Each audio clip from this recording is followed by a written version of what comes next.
Hi hello friends అందరికీ నమస్కారం. ఈరోజు ఈ వీడియోలో అన్నదాత సుఖీభావ పథకానికి సంబంధించి రేపటిలోగా అంటే మే 20 తేదీలోగా మీరు అప్లై చేసుకోవాల్సి ఉంటుంది. అలాగే మీకు ఈ కార్డు ఉంటేనే ఈ పథకానికి సంబంధించిన డబ్బులు రావడం జరుగుతుంది. లేకపోతే మీకు డబ్బులు జమ కావు. సో ఆ కార్డు ఏంటి, దానికి సంబంధించిన పూర్తి ఇన్ఫర్మేషన్ ఈ వీడియోలో తెలుసుకుందాం. వీడియోని ఎక్కడ కూడా స్కిప్ చేయకండి ఫ్రెండ్స్, అండ్ కూడా చూడండి. వీడియో స్టార్ట్ చేసే ముందు మీకు ఒక small request friends. AP government నుంచి మరియు సెంట్రల్ గవర్నమెంట్ నుంచి రైతులకు సంబంధించి మరియు ఇతర పథకాలకు సంబంధించి ఏ చిన్న అప్డేట్ వచ్చినా మీరు మిస్ కాకుండా ఉండాలంటే వెంటనే మన ఛానల్ని సబ్స్క్రైబ్ చేసుకోండి. అండ్ సబ్స్క్రైబ్ చేసుకున్న వాళ్ళందరూ కూడా సబ్స్క్రైబ్ బటన్ పక్కనున్న గంట సింబల్లో ఆల్ అని పెట్టుకోవడం మర్చిపోకండి ఫ్రెండ్స్. ఇలా పెట్టుకోవడం వల్ల నేను పెట్టే ప్రతి ఒక్క వీడియో మీరు నోటిఫికేషన్ రూపంలో పొందగలరు. అండ్ వీడియో మీద వస్తే లైక్ చేయండి ఫ్రెండ్స్. సో ఏమాత్రం లేట్ చేయకుండా వీడియోలోకి వెళ్ళిపోద్దాం. సో ప్రభుత్వం అన్నదాతల కోసం కొత్త విధానాన్ని తీసుకువచ్చింది. ప్రతి ఒక్క రైతుకు ప్రత్యేక గుర్తింపు నెంబర్ను జారీ చేస్తుంది. అందువల్ల రైతులందరూ కూడా దీనికోసం రిజిస్ట్రేషన్ చేసుకోవాలి.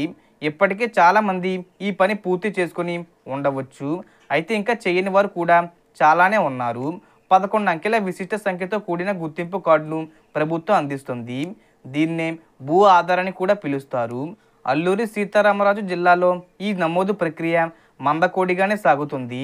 జిల్లాలో మొత్తం 3.3 లక్షల మంది రైతులు ఉంటే ఇంతవరకు 2.2 లక్షల మంది పేర్లు మాత్రమే రిజిస్ట్రేషన్ అయ్యాయి.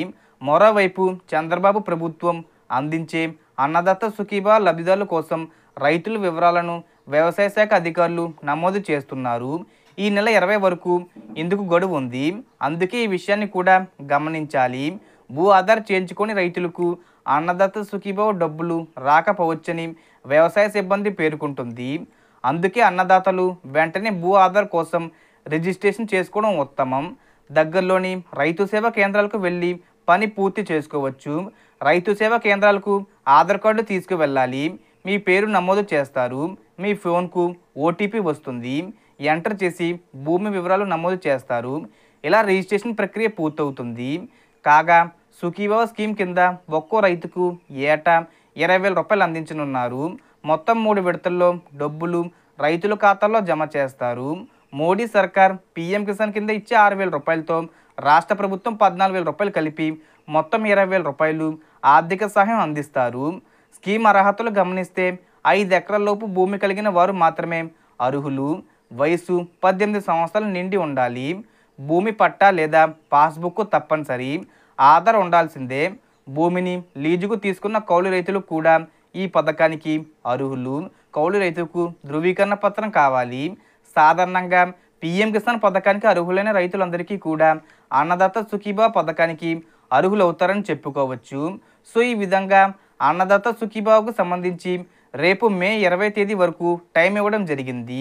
ఎవరైతే అన్నదాత సుఖీభావ పథకానికి సంబంధించి అప్లై చేసుకోవాలనుకుంటున్నారో వాళ్ళందరూ రేపటిలోగా అప్లై చేసుకోండి.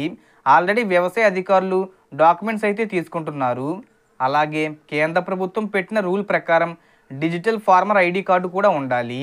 సో దానికి కూడా అప్లై చేసుకోవాలి. అప్లై చేసుకోండి. సో ఈ పథకాన్ని మనకు జూన్ నెలలో విడుదల చేసే అవకాశం ఉంది. అంటే జూన్ మొదటి వారంలో అయినా లేదా జూన్ 12వ తేదీ అయినా విడుదల చేస్తారు. So total information friends. మీకు ఈ వీడియో నచ్చితే లైక్ చేయండి, షేర్ చేయండి అండ్ సబ్స్క్రైబ్ చేసుకోండి. Thanks for watching.